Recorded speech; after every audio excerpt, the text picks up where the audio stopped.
Karon adlaw mga idol ang last day sa year 2025 of December. O sa dili pa ko mag hisgot sa akong experience sa year 2025 mga idol.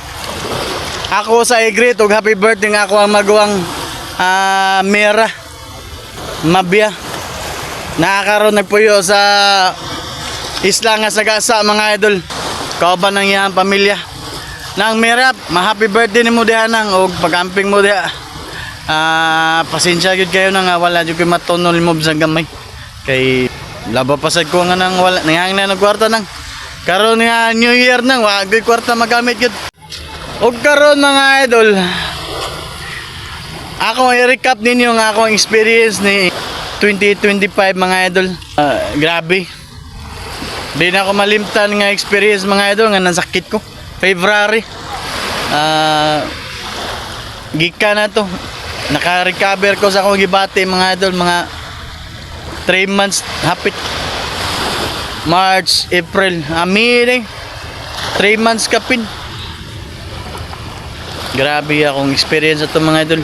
Struggle sa kinabuhi ba. Pagsuway ba.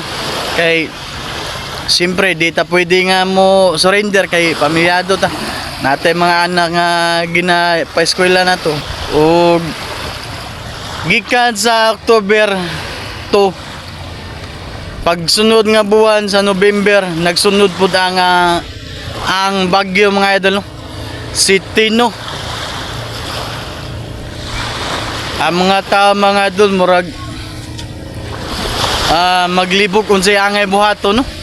Tungod sa mga haka-haka or hugon-hugon nga istorya mga idol nga gumikan sa mga prediction nila ba nga until December ko no ang mga pagsuway sa tao.